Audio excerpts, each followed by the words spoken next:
J'ai bon. Ça va? 1, 2, 2. On entend bien. Est-ce que le micro fonctionne? Est-ce que tout le monde entend bien? Oui. Donc, il y a du son sur les haut-parleurs? Oui. Parfait. Parfait, parfait. Alors, bonjour. Je veux tout d'abord vous remercier au nom de Génération Nationale de vous être déplacés par ce samedi de ma foi de beau temps de la sorte.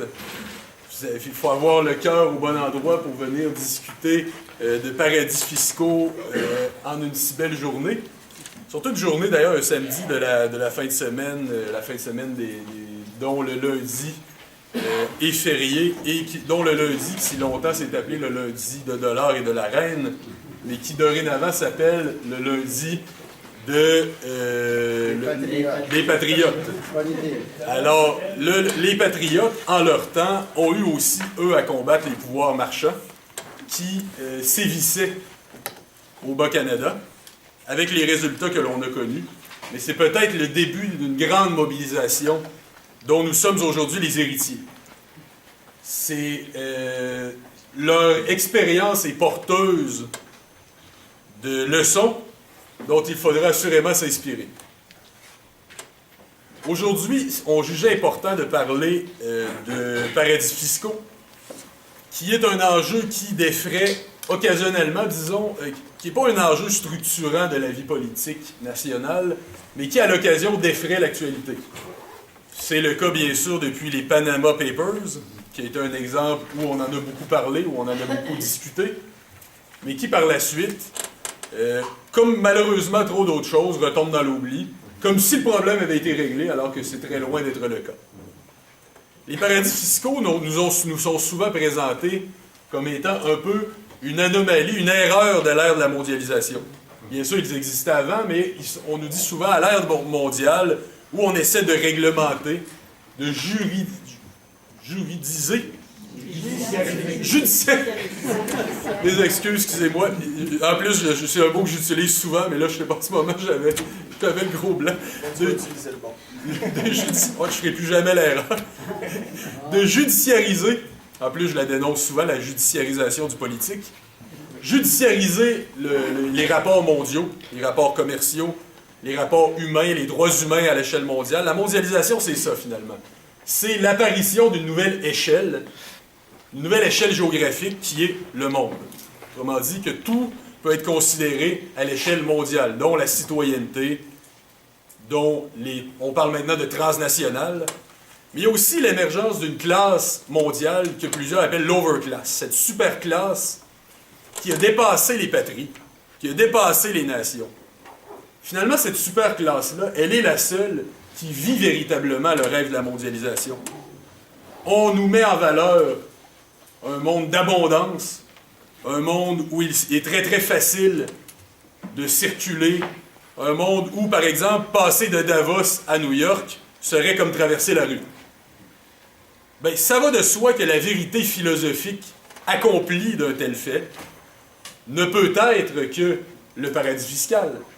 Parce que ça ne peut être que dans cette utopie sans frontières-là que pour certains, il soit aussi facile d'ouvrir un compte au Panama ou à la Barbade, comme c'était le cas d'un ancien premier ministre du Canada, d'enregistrer sa compagnie dans des lieux comme ça, que ce soit aussi facile que d'aller à la caisse populaire au coin de la rue. Ce sont finalement les membres de cette classe-là qui sont les seuls à véritablement vivre ce rêve-là, ce grand rêve d'abondance sans frontiériste de la mondialisation. Et le paradis fiscal, tout logiquement, n'en est pas une anomalie. Elle en est l'effet le plus cohérent et le plus logique. Pour réfléchir donc à cette question-là aujourd'hui, on voulait donc recevoir un grand spécialiste de la question. Nous avons donc Alain Deneau, que nous sommes très contents d'avoir aujourd'hui, qui va s'adresser à vous, qui a enquêté, qui connaît très très bien le problème, qui va nous exposer la nature du problème, ses tenants et ses aboutissants. Par la suite, nous allons avoir deux solutions qui, sur certains points, se retouchent sans doute, et qui, sur d'autres, se divergent.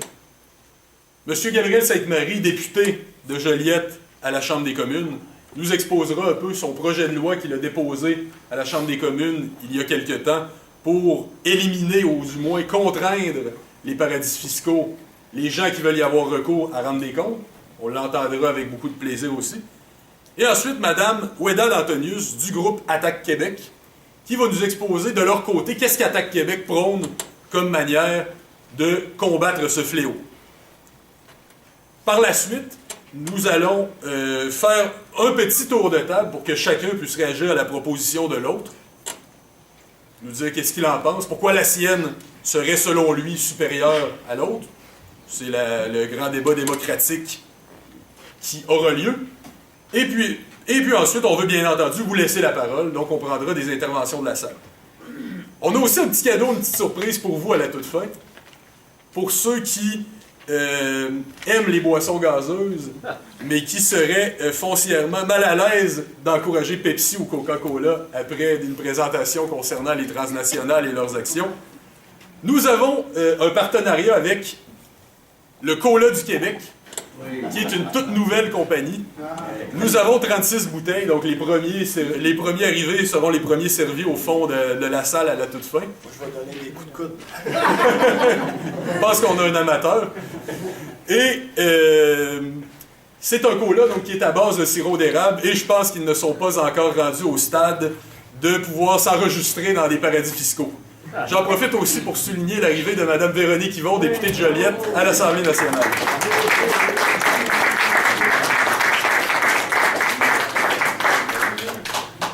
Qui est l'homologue, bien sûr, de M. Sainte-Marie. Exact. Alors, sans plus tarder, M. Dano, la parole est à vous. Bonjour, merci à Simon Pierre pour la présentation. Est-ce qu'on m'entend? Non. Même moi, je peut-être que oui. Merci à Simon Pierre pour la présentation, à Génération Nationale pour l'initiative. Il est tellement important d'aborder cet enjeu de ce que j'appelle les législations de complaisance, là, qui comprennent les paradis fiscaux. Surtout dans un mouvement qui, au premier chef, se penche sur la notion de souveraineté politique. Je ne vais pas ici vous épargner ici la présentation type que je peux faire dans les cégeps ou dans les groupes pour vraiment axer ma réflexion sur cet enjeu de la souveraineté. Et c'est un peu mon métier, hein, mais ce que je vais avancer là pourra sembler de prime abord un peu décourageant. Mais ensuite, l'idée, c'est de voir comment on peut assumer les enjeux historiques qui sont les nôtres et voir comment on se positionne par rapport à eux. La façon de poser le problème consisterait à dire que si, imaginons qu'à brève échéance, le Parti québécois obtient des suites, je ne sais pas, d'une coalition, une convergence avec d'autres partis, une majorité en chambre à l'Assemblée nationale, une majorité spectaculaire, qu'il y a un référendum rapide, que 75% des Québécois votent pour le oui, qu'Ottawa s'incline, que la négociation pour le partage des actifs se passe à merveille, et que en 2 ou 3 ans, le Québec est souverain et il a déjà des ambassades dans le monde. À ce moment-là, la lutte pour la souveraineté politique ne ferait que commencer. Étant donné le contexte de la mondialisation qui est le nôtre. C'est qu'aujourd'hui, partout dans le monde, les États souverains considèrent déjà que la souveraineté est mise en péril. Et les ultralibéraux qui se félicitent de la situation, eux vont présenter la notion de souveraineté politique comme étant vieille, comme étant obsolète, comme relevant du 20e siècle et des siècles antérieurs. Et c'est là-dessus que je voudrais revenir déjà. Politiquement, être souverain, qu'est-ce que ça veut dire quand on lit les traités politiques hein, de la modernité, c'est-à-dire Machiavel, Hobbes, Rousseau, Hume, Spinoza, Montesquieu, bon, ces écrits qu'on étudie dans les cégeps. Je vous cite des auteurs qui sont hétérogènes, on s'entend bien. Il reste que dans chaque situation L'enjeu consiste à se demander comment, et c'est dans le comment que là le débat philosophique commence, mais comment une communauté politique, une communauté sociale qui coexiste dans l'histoire, là, sur un territoire donné, peut échapper à l'état de nature et se donner des règles pour s'organiser en société. Comment une communauté peut cesser d'être simplement quelque chose soumise aux aléas de la vie et penser une coordination de la pensée, des actes, des gestes, pour mieux s'organiser. Sortir de l'état de nature consiste à abdiquer un pouvoir de nuisance sur autrui, un pouvoir de violence sur autrui, à abdiquer une forme de violence potentielle et à la conférer une instance qui aura le mandat légitime de faire valoir ce que Rousseau appelait le contrat social, ou on pourrait appeler autrement. Et on peut innover sur ce plan-là, je ne sais pas, je ne suis pas nostalgique. Justement, je pense qu'aujourd'hui, ces traités-là sont inopérants quand vient le temps de penser la mondialisation, parce que notre monde ne convient plus à ce paramétrage-là. Je vais expliquer en quoi. Il reste que l'idée, c'est de dire, bon, ben voilà, on établira un certain nombre de règles pour garantir une sorte de sécurité quant à la propriété, quant à la vie publique, quant à l'organisation, quant à un certain nombre de droits et de devoirs. Les paradis fiscaux, et plus largement les législations de complaisance. On a tous en tête, il suffit d'avoir vu des films d'Hollywood.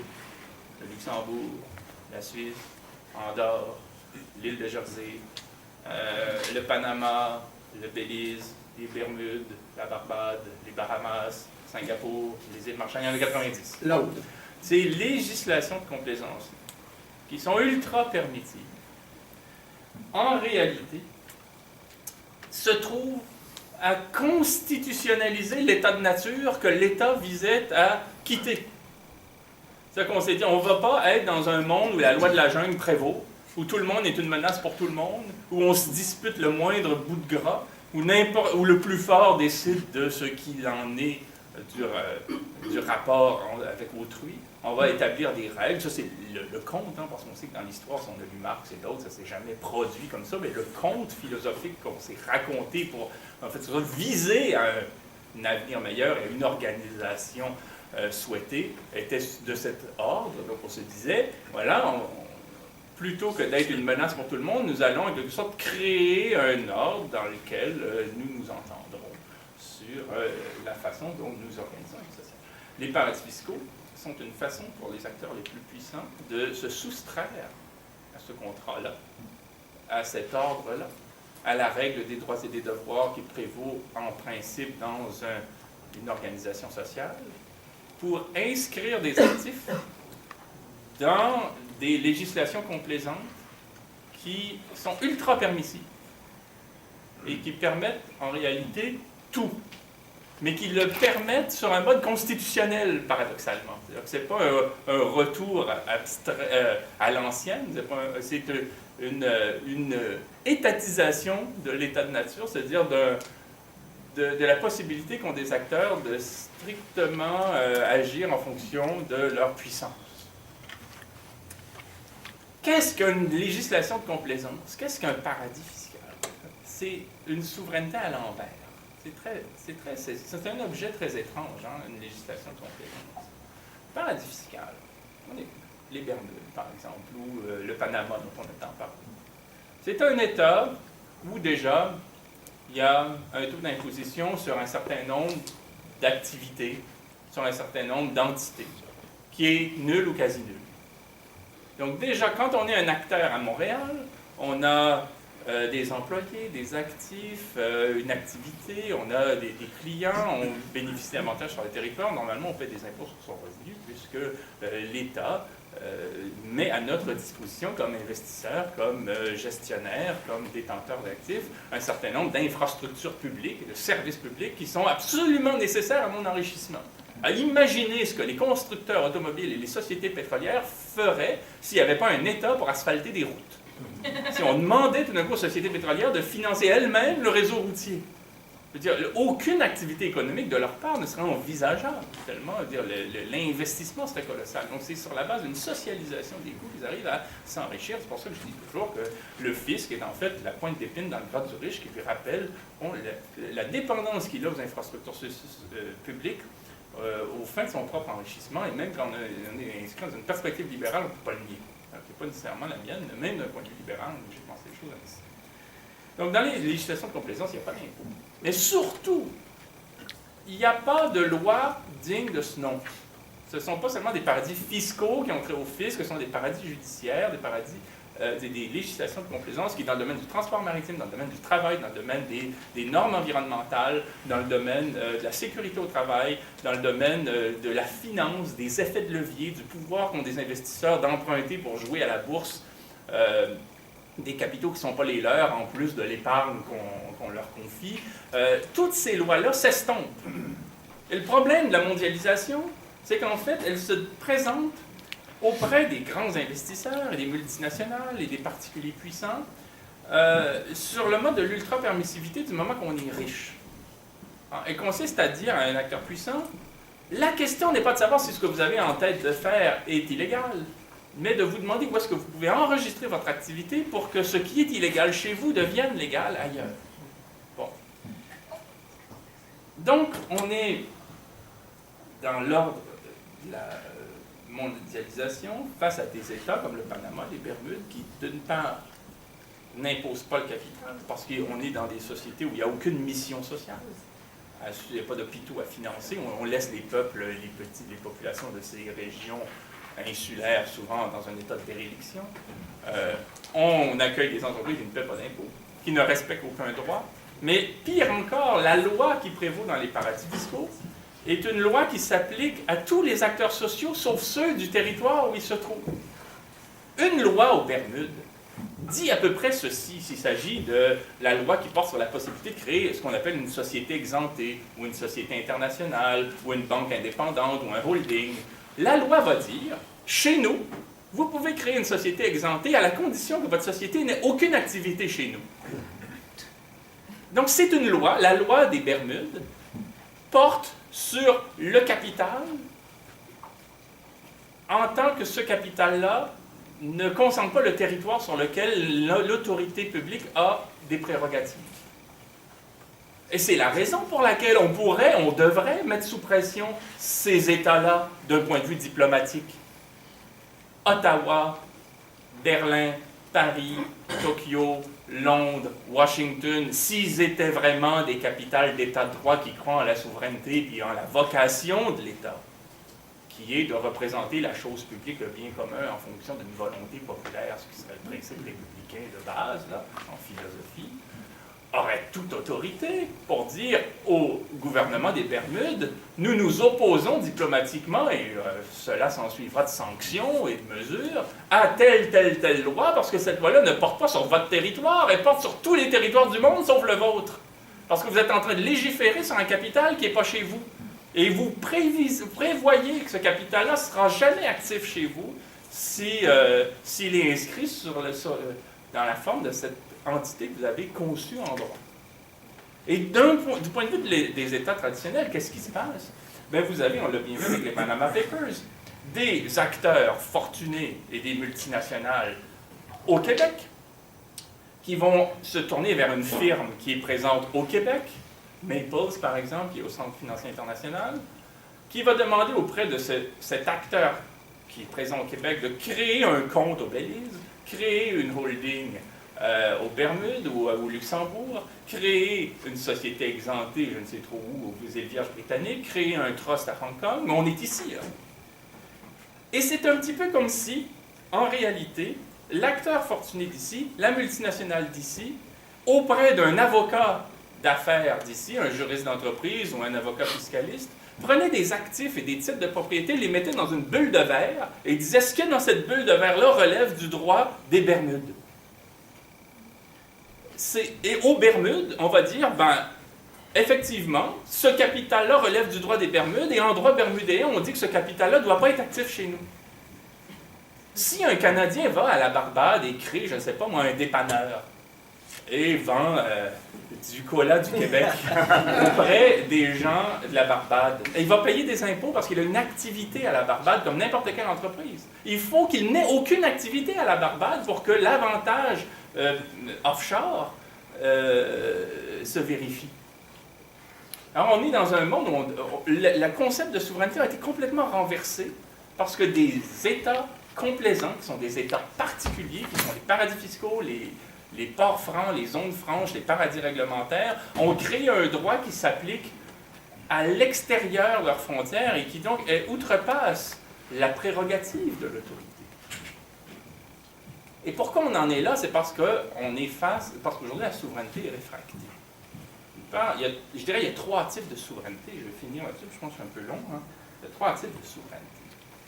Il y a la souveraineté d'État qui continue d'exister, qui fait que constitutionnellement, bon an, mal an, à certains égards, on constate que l'État a encore un certain pouvoir. Si l'État dit qu'on arrête de fumer dans les lieux publics, eh bien, effectivement, il est souverain, c'est-à-dire que la décision qu'il prend s'ensuit d'effet dans l'histoire, c'est ça être souverain, c'est lorsque une instance qui a en quelque sorte un certain nombre de prérogatives quant aux décisions publiques prend des décisions qui s'ensuivent d'effet dans l'histoire, on décide qu'on arrête de fumer dans les lieux publics, on arrête de fumer dans les lieux publics, on décide que la police va tabasser les jeunes, la police tabasse les jeunes, on décide qu'on va hausser les droits d'accès à tel ou tel service public, ça a un effet parce que l'État le décide.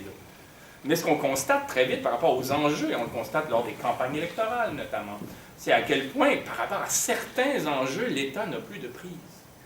Pourquoi? Parce que la souveraineté est réfractée. Il y a un autre type de souveraineté qui est celle des acteurs privés qui ont trouvé refuge dans des États qui ont été faits pour eux, que sont les paradis fiscaux. Et pourquoi c'est le cas? Parce qu'aujourd'hui, les multinationales, déjà, il faut vraiment comprendre ça, les multinationales sont devenues des entités souveraines en elles-mêmes.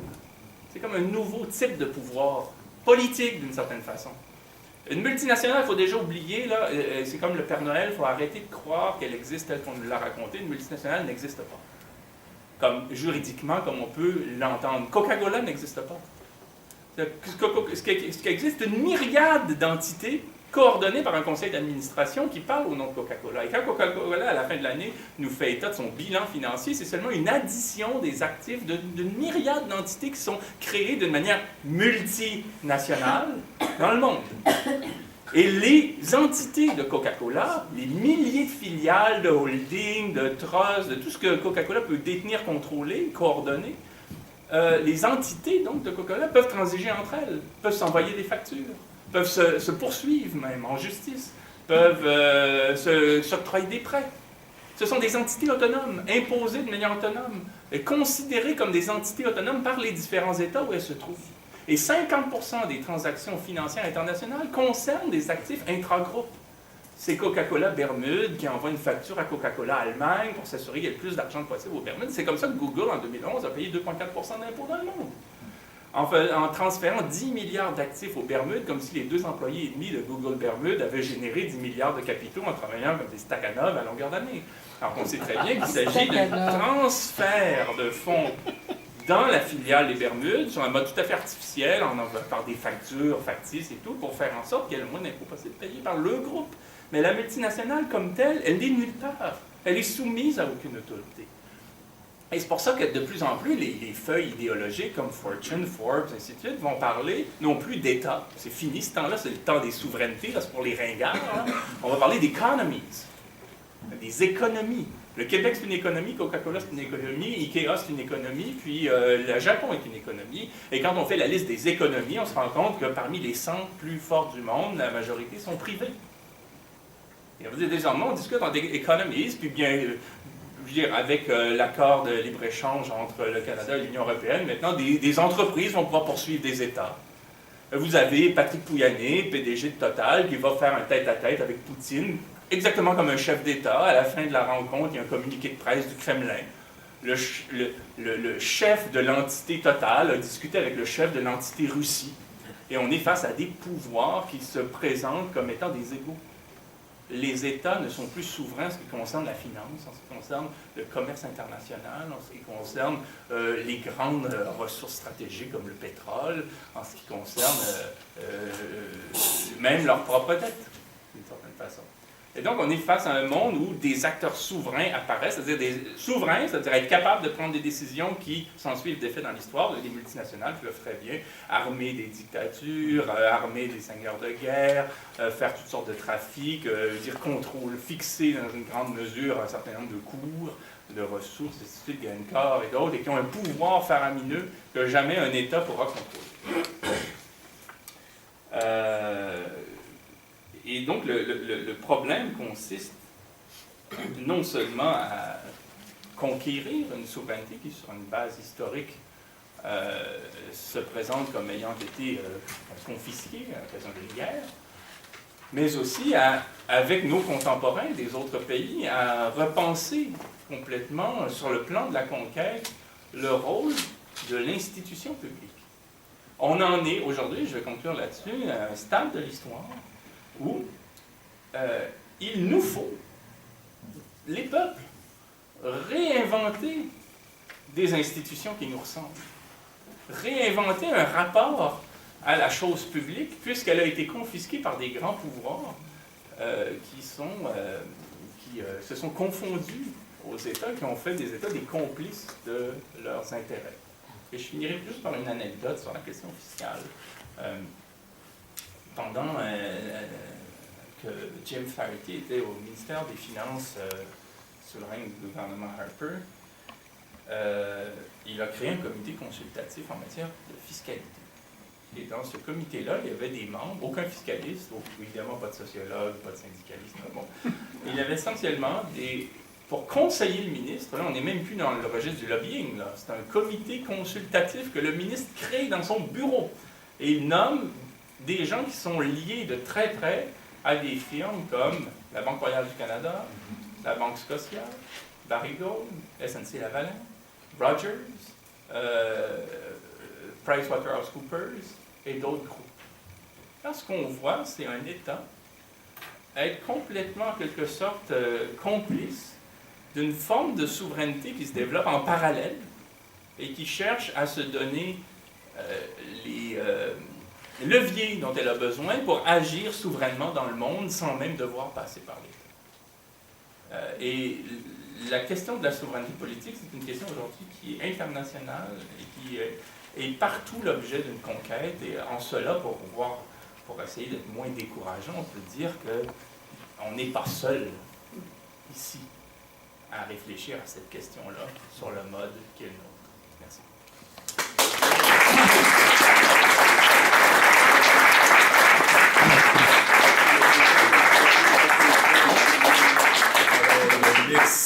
Merci M. Deneau pour cette allocution. D'ailleurs, sur cette transformation du politique, je me permettrai un bref aparté. Cette transformation du politique-là, de l'État finalement, et de la réorientation de l'État et du territoire vers une seule vocation, à abriter au maximum les capitaux, à en attirer le maximum, à les traiter le mieux possible, à en assurer la mobilité la plus totale, ce qu'on appelle la compétitivité. Autrement dit, une vision qui ne fait que de l'entreprise le seul vecteur de développement et qui, par conséquent, fait de l'État, qui rend l'État le plus compétitif possible à partir du moment où il va le mieux servir les intérêts de ces entreprises-là.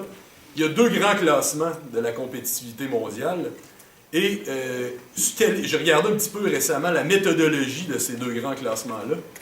Et un est en majorité et l'autre est en quasi-majorité, fondé sur des questionnaires envoyés aux chefs d'entreprise dans les pays. Autrement dit, ce sont des questionnaires que vous envoyez aux chefs d'entreprise, qui n'ont d'ailleurs souvent pas de point de comparaison. Ils ne peuvent pas dire « je suis en Suisse, donc on est mieux servi ici qu'au Canada », parce que souvent ils sont juste dans leur pays, dans un seul pays.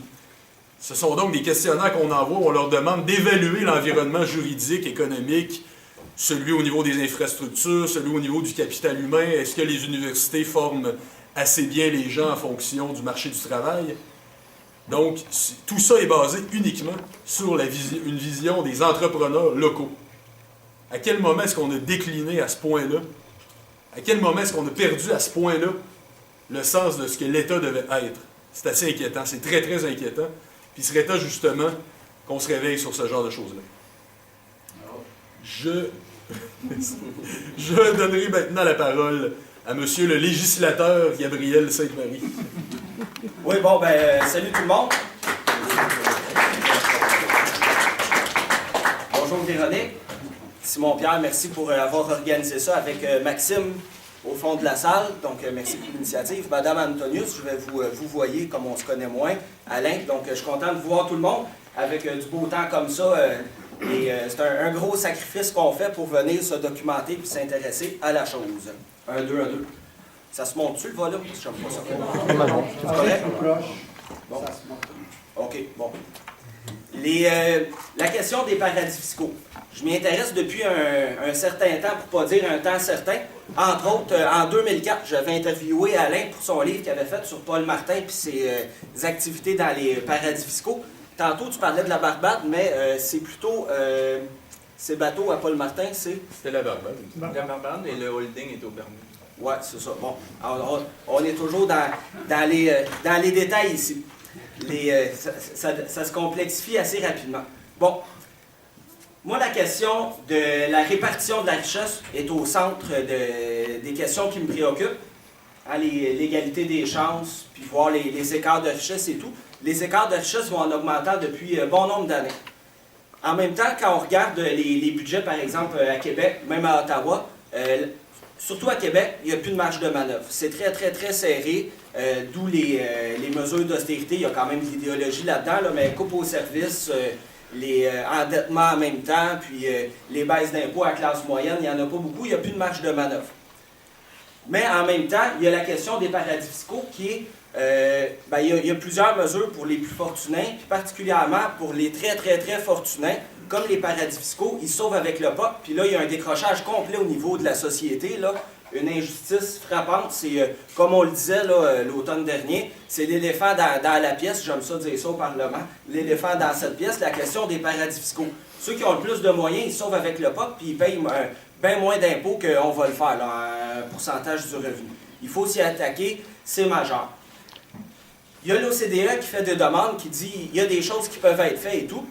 Jusqu'à maintenant, le Canada est quand même un mouton noir là-dedans. Il dit non, on ne veut pas embarquer, c'est très très minimal, là, des échanges d'informations, quelques mesures comme ça, et freine volontairement ces propositions-là.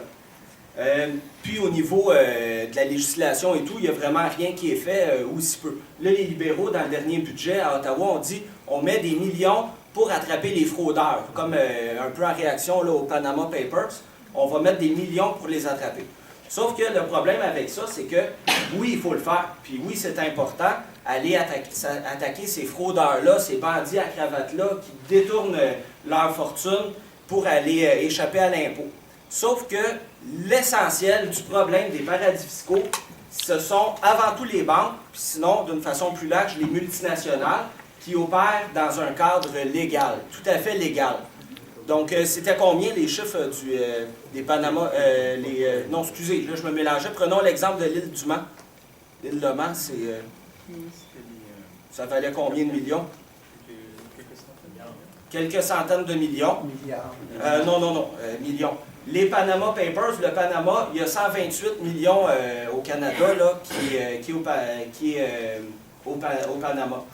Pour donner un ordre de grandeur. Un ordre de grandeur, je n'ai pas sorti les chiffres, là, ils viennent d'être mis à jour, mais la Barbade, donc on parlait de 128 millions Panama, la Barbade, plus de 71 milliards. On est proche du 80 là, pour cette année. Donc 128 millions versus 80 milliards. On voit là, c'est... le son a été levé. C'est des ordres de grandeur complètement d'un autre ordre. Les petits fraudeurs qui se sauvent avec l'argent, qui font des choses illégales, il faut les poursuivre, il faut les attraper. On est plus dans les centaines de millions versus les banques, surtout, sinon avec les multinationales, qui détournent leur fortune de façon légale. Là, on est dans les dizaines de milliards, puis même les centaines de milliards. Hein? Donc ça, c'est le problème est vraiment là, puis il faut s'y attaquer. Là, ce qu'on nous dit, c'est il n'y a rien qui peut être fait, juste le Canada tout seul, ça ne va rien faire, ou si on s'attaque juste à la Barbade, ça ne sert à rien parce que le problème est mondial. Comme l'a bien expliqué Alain, les États renoncent à une partie de leur souveraineté qui est très importante. Puis là, ils repoussent ça sur la scène internationale et pendant ce temps-là, on n'agit pas. C'est sûr que la solution est au niveau international, puis il faut que les pays riches là, s'assoient ensemble et disent là, on donne un coup de barre. Sauf que je vais vous faire une comparaison, un parallèle. On se souvient, là, les conservateurs ont été au pouvoir pendant 10 ans, puis eux, c'était drill, baby drill, on développe le pétrole, les sables bitumineux, puis même, je l'ai entendu, là, par exemple, le ministre de l'Environnement qui était chez les conservateurs disait « Pas de problème, Dieu va nous sauver. » C'est sérieux, sérieusement, c'était à ce niveau-là, il n'y a pas d'effort à faire. Dieu va nous sauver. Puis, c'était quoi leur argument pour ne pas s'attaquer à l'environnement, au problème, au changement climatique, puis à la pollution, les effets sur l'environnement, c'est-à-dire, s'il y a juste le Canada qui agit, ça ne sert à rien, il faut que ça se règle au niveau international. Alors qu'on sait très bien qu'on fait ce parallèle-là. Si on veut s'attaquer à l'environnement, il y a des actions à poser ici, dès maintenant, puis en même temps, en parallèle, il faut faire le combat au niveau international. Ça se mène de front. Puis je pense, je suis certain, la question des paradis fiscaux, c'est comme ça. Alain disait qu'il y a de la mobilisation partout sur la planète, mais partout sur la planète, il faut agir chez soi, puis en parallèle, faire des pressions pour que ça se règle au niveau international. Bon, moi j'ai eu la chance d'être élu pour le Bloc québécois dans Joliette. On est juste 10, on est le 3e parti d'opposition, ils ne nous reconnaissent pas, on siège dans le garde-robe, puis on n'a pas le droit de présenter le projet de loi de parti et tout. On a peu de moyens. Mais quand même, on en a, puis le peu qu'on a, on s'en sert. Puis moi, j'ai voulu donner un coup de barre là, au niveau des paradis fiscaux, qui est un problème majeur, qui, à mon avis, passe par Ottawa. À Québec, leur loi d'impôts, tout ça, est alignée sur celle d'Ottawa, qui fait les traités internationaux, par exemple avec la Barbade et tout, et qui s'applique de façon automatique au Québec. Il y a l'exception de la France, là, un cas particulier avec le Québec, mais sinon, bon, ça passe par ça. J'ai eu l'immense chance. On ne peut pas proposer de projet de loi ou de rien quand on est dans l'opposition, un parti pas reconnu, mais il y a les billes privées. Les projets de loi privés, moi j'ai eu l'immense chance d'être pigé 4e. Fait que là, quand j'ai appris ça, j'ai dit youpi. J'ai réfléchi, bon, on fait quoi? Est-ce qu'on parle là, de les transferts en santé? Hein? Il n'y en a plus, là. Ils ferment la Champleur, les transferts en santé, en services sociaux. C'est super important.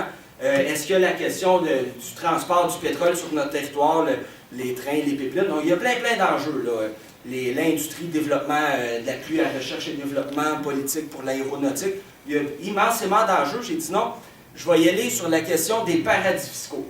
Bon, un parti dans l'opposition, c'est loin d'être au pouvoir. On ne peut pas réécrire le budget puis changer les lois et tout, mais on a gratté ça, on a fouillé ça, puis on a trouvé quelque chose de pas mal intéressant. On a commencé par regarder, bon, le paradis fiscal du Canada, c'est la Barbade. Même, il y a eu là, un article il y a quelques semaines dans les journaux qui disait, selon une étude du FMI, si le Canada tombe en récession, il y a tellement d'argent des paradis fiscaux du Canada, surtout des banques, là, qui sont dans les îles des Caraïbes, comme la Barbade, qu'un ralentissement ou une récession ici risquerait fortement de causer un ralentissement ou une récession à Barbade puis dans ces pays-là. C'est dire si notre argent y est détourné. Donc là, on épluche les documents. Là, Alain parlait là, du traité, c'est le cas à la Barbade. Si une entreprise, un dépanneur est à la Barbade, il paye ses impôts. Si une entreprise qui fait des activités à la Barbade, il faut qu'il paye ses impôts à Barbade, puis c'est à peu près équivalent d'ici, ou peut-être un petit peu moins. Sauf pour les coquilles vides. Moi, je les appelle comme ça, là. Une entreprise qui sert à transférer de l'argent, un numéro enregistré avec peut-être un employé ou deux de temps en temps, puis qui rapatrie de l'argent ailleurs, au Canada, puis ailleurs, bien là, eux autres ne payent pas d'impôts. En fait, ils payent 2,5 %, puis ça diminue. Au-dessus de 15 millions, ils payent 0,5 % d'impôts. Bon. Là, on regarde le traité Canada-Barbade, puis là, il y a une ligne qui dit, si c'est une coquille vide, bien, quand l'argent est rapatrié au Canada, cet argent-là, il faut que l'impôt soit payé au Canada. Fait que, le traité international Canada-Barbade, il est bien beau, il est bien bon. Il dit, si c'est une coquille vide, là, ben, il va falloir que l'entreprise paye ses impôts ici. C'est ça qui est écrit noir sur blanc. Fait que ça pose des questions parce que c'est pas ça qui est fait dans les faits. Hein, ça, j'ai appris ça là, à Ottawa dans mes 7 mois à peu près, là, depuis c'est ça, qu'on est là-bas, 7 mois et 2 jours. Entre ce qui est écrit et ce qui est fait, il y a une grosse différence, puis là, il faut creuser, puis il faut aller voir. Là, on s'est rendu compte. On a fait sortir là, un échange de correspondance entre une firme comptable qui représentait les banques et ces grandes entreprises-là. Quand la loi avait été changée pour dire la coquille vide, il va falloir qu'elle paye ses impôts au Canada, on a eu la correspondance, du ministre des Finances de l'époque qui dit « Faites-vous-en pas, on a pensé à vous, on a quelque chose pour vous. » Puis là, on a remonté, puis on a réussi à les trouver. Dans la loi sur l'impôt puis le revenu, là, à Ottawa, avec ses annexes, ça, c'est 10 000 pages. 10 000 pages de texte juridique, pas lisible, bien incompréhensible. 2 lignes. Ils ont rajouté 2 lignes, ils ont modifié ça sans en parler à personne. Puis ils ont dit, ce point-là du traité Canada-Barbade, là, qui fait que la coquille vide va payer ses impôts ici, ben, ne s'applique pas. Ils ont écrit ça, ils n'en ont parlé à personne, ça n'a pas été voté, ça n'a pas été dit à personne. Nous, en fouillant, puis avec l'échange de courriers confidentiels qu'on a fait sortir et tout, on a réussi à le retrouver. Ça, cet article-là, qui n'a pas été voté, ça a été changé par voie réglementaire, est fort probablement illégal. Mais il n'a jamais été contesté parce qu'il était perdu dans les 10 000 pages, puis personne ne l'avait trouvé. Là, avec la motion qu'on présente, là, ce qu'on présente, on met le doigt là-dessus, puis on dit ça, on l'enlève. Fait que c'est ça qu'on vise à faire. Puis aussi, ça c'est dans l'article 6907, là, alinéa, je ne sais plus quoi et tout, là, je pourrais le retrouver, que c'est écrit. On s'attaque à ça, puis on s'attaque en même temps. Les conservateurs, Alain il faisait référence tantôt, il y a quelques années, ils ont changé la loi. Ils ont dit, dès que le Canada a un accord d'échange d'informations, dans les faits c'est bien boiteux puis c'est compliqué, un accord d'échange d'informations avec un paradis fiscal, ben, il n'y a plus de double imposition. La coquille vide qui rapatrie l'argent au Canada ne payera plus les impôts. Fait qu'à la base, il y a la Barbade, puis après, les conservateurs ont changé pour 22 autres paradis fiscaux, comme Turquie-Écosse, Bermudes, Île-de-Man, les Panama, et ainsi de suite. Ça, là, ils ont écrit ça sans en parler à personne, en cachette, encore une fois, probablement à la suggestion là, de son comité de conseillers privés, dans la loi sur l'impôt sur les médicaments. Ils sont allés cacher ça là, 3 lignes, ça là. Fait qu'on voit, c'est comme ça que ça passe là, dans les faits concrètement. Les traités internationaux, ils ont de l'air beau. Le gouvernement dit « Ah, on peut rien faire, il faut attendre que tous les autres pays s'entendent. » Pendant ce temps-là, on essaye de s'attaquer aux fraudeurs, aux voleurs, aux individus qui détournent leur fortune personnelle. Mais les grosses banques, hein, 75% de l'argent des paradis fiscaux qui viennent du Canada, c'est les 5 grandes banques canadiennes, Bay Street, 80% du secteur financier. Après ça, ce sont les multinationales et tout. Donc, c'est vraiment un problème des banques. Puis là, on peut aussi se poser la question ou soulever le problème de l'influence qu'a Bay Street à Ottawa. Ça fait 7 mois et 2 jours que je suis là. Je peux déjà vous le dire, c'est terrible. C'est eux qui gouvernent le Canada. C'est Bay Street, ce sont les grandes banques, leurs conseillers. L'argent dans les sables bitumineux, ça vient des banques de Toronto. Fait que là, ils font pression sur le gouvernement, enfin pipeline, aller faire pression en Europe pour que le pétrole sale de l'Ouest soit accepté comme du pétrole propre. À Bombardier, non, on ne leur donnera pas à eux autres, là, où on va exiger qu'ils se débarrassent de leur action multivotante pour qu'on puisse leur donner de l'argent, mais que Ottawa donne 10 milliards à GM, ça fait l'unanimité. Donc, c'est Bay Street qui commande, qui gouverne, qui dirige. Puis aussi, donc, c'est leur argent qui est dans les paradis fiscaux. Fait que c'est dur de faire bouger les choses. J'ai quand même bon espoir que ce qu'on présente soit adopté, parce que ça n'a pas d'allure que ça ne le soit pas. Mais je suis sûr qu'en même temps, ils vont soit voter contre en essayant de se trouver une excuse. Là, nous, c'est d'essayer de démonter toutes les excuses qui vont essayer de se préparer. Ou sinon, de voter pour, mais de ne pas le faire appliquer, d'essayer de noyer le poisson. Ils vont se trouver une stratégie, mais c'est des milliards qui sont en jeu. C'est le cœur économique de Toronto, du Canada, qui est visé ici. En même temps, jamais les parlementaires, jamais les élus à Ottawa, ils ont eu à voter sur les paradis fiscaux. Est-ce que c'est légal, est-ce que c'est pas légal? Avec ce qu'on présente, là, ça va être la première fois qu'ils vont avoir à se prononcer. Donc là, hein, on dit toujours les paradis fiscaux, ça tombait dans les zones grises, les zones floues. Là, ça va être puis on passe ça par voie réglementaire en cachette. Là, on fait ça en lumière, puis on dit êtes-vous pour ou contre? Puis si vous votez pour, là, contre la motion donc pour les paradis fiscaux, c'est difficile, la semaine a été longue à Ottawa. Là, ça va être la première fois là, que les élus du peuple vont avoir à se prononcer là-dessus. Puis, je n'ai pas rencontré personne sur la rue là, qui était pour ça des paradis fiscaux. Tout le monde dit c'est le problème. L'argument, c'est de dire qu'il n'y a rien qui peut être fait. Là, nous, on amène un point. Non, on peut déjà commencer à faire quelque chose, puis en parallèle, continuer à travailler au niveau international, comme l'exemple sur l'environnement. Aussi, les conservateurs, les libéraux sont bien proches de Bay Street, puis je vous dirais la question des paradis fiscaux, le problème des paradis fiscaux, C'est le problème du Parti libéral à Ottawa. Hein, on se souvient, on a parlé de Paul Martin, dans le temps qu'il était ministre des Finances. Il a fait changer là, ses bateaux. Il était enregistré où en Afrique déjà, là, au Nigeria, Libéria. Il a fait changer ça au Barbade, c'est ça, à la Barbade. Il a changé la loi pour ça. Il était ministre des Finances. Donc, c'est effrayant là, pour des bateaux qui font, on les voit sur le fleuve Saint-Laurent. Hein? Fait que, c'est comme ça, donc il y a ce problème-là. Mais là, actuellement, le ministre des Finances, Bill Morneau, qui est fort sympathique, ben lui, son entreprise est enregistrée entre autres au Delaware, est enregistrée entre autres aux Bermudes, puis son entreprise, ce qu'elle a fait, elle a servi les compagnies d'assurance, les Canadiennes, à leur montrer comment aller s'enregistrer dans les paradis fiscaux, comme la Bermude, comme le Turcaicos et quelques autres. Donc ça, c'est le ministre des Finances. Donc, moi, à la blague en chambre, je dis, arrêtez là d'être égoïste. Vous avez l'expertise, partagez-la à la chambre. Montrez-nous comment on peut s'attaquer au problème. Vous êtes dedans, vous baignez dedans.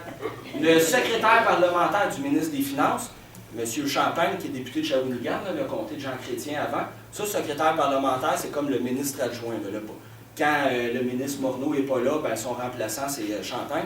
M. Champagne, ben lui, c'était sorti dans le Journal de Montréal, son associé avait des activités aux îles Turques et Caïcos.